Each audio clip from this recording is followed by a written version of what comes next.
সাংবাদিক আনোয়ার হোসেন। কুড়িগ্রাম তার বাড়ি, বরঙ্গমারী উপজেলায়, অত্যন্ত মেধাবী, সৎ।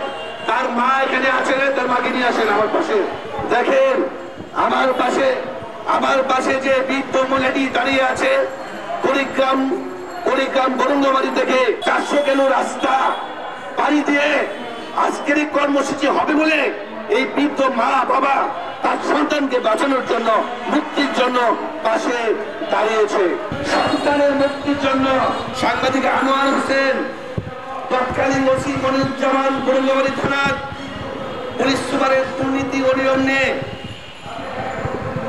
সাংবাদিক আনোয়ার হোসেন সে বিভিন্ন সময় এই ফেসিবাদ সরকারের, আওয়ামী লীগ সরকারের আমলে প্রভাবশালী যারা খুনি, যারা দুষ্ট ছিল, দুর্নীতিবাদ কর্মকাণ্ডের বিরুদ্ধে সংবাদ প্রকাশ করেছে।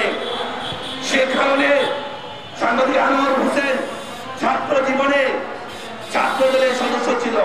আওয়ামী লীগের সময় তাকে বলছে ছাত্রদল করত, সাংবাদিকের পাশাপাশি তাকে হয়রানি করেছে।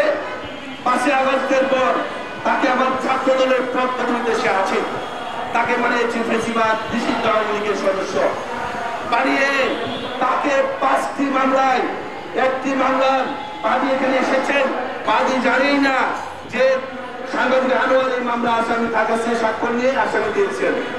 আনোয়ার হোসেনকে একটা মামলায় আদালতে পাঠিয়েছেন, পরে জামিনের পরে একটার পর একটা আওয়ামী লীগের নিষিদ্ধ কর্মী বানিয়ে একজন সাংবাদিকরে আজকে 3 মাস ধরে কুড়িগ্রাম কারাগারে আটকে রেখেছে।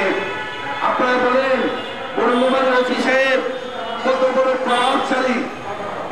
প্রভাবশালী আওয়ামী লীগ নেতারা, ছাত্রলীগ নেতারা প্রকাশ্যে কারাগারে ঘুরছে, তাদেরকে না ধরে সাংবাদিককে ধরে একটা মামলা দিচ্ছে। সে নাকি স্বাধীন করতে বসছে, খায় সাংবাদিককে স্বাধীন করতে বসছে।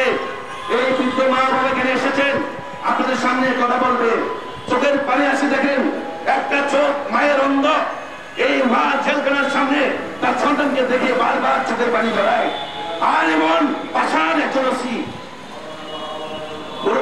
ওসি একজন পাষাণ, সেই জায়গার পুলিশ প্রশাসন একজন পাষাণ, অমানবিক কর্মকাণ্ড করে এমন সব দক্ষ একটা ছেলেকে কারাগারে আটক রেখে এই বৃদ্ধ প্রমাণ কষ্ট যে আঘাত দিয়েছে, এই আঘাতের শাস্তি আজ না হোক কাল এই বৃদ্ধ মায়ের অভিশাপে ধ্বংস হয়ে যাবে তারা।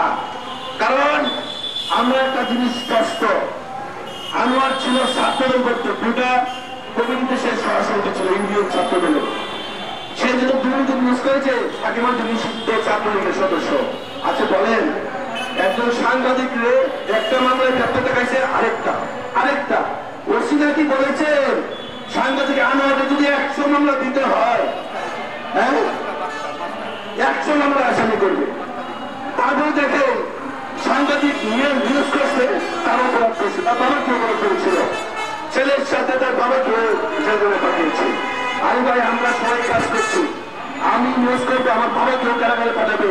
আমার সঙ্গে আনোয়ার যে বেঁচে আছে, আল্লাহর কাছে শুকরিয়ায় আমার মনে হয় তাকে মেরে ফেলার জন্য কি পরিকল্পনা করেছিল আজকের পরে এখানে আমরা বলবো, আমরা যারা আসছি দ্রুত সময়ের মধ্যে আনোয়ারকে মুক্তি না দিলে আমরা হাড়ি পাতিল রান্না পানি সব দিয়ে আমরা মন্ত্রণালয় পুলিশের দলের সামনে আমরা অবস্থান করবো, অনশন চালিয়ে দেবো। কি বলেন?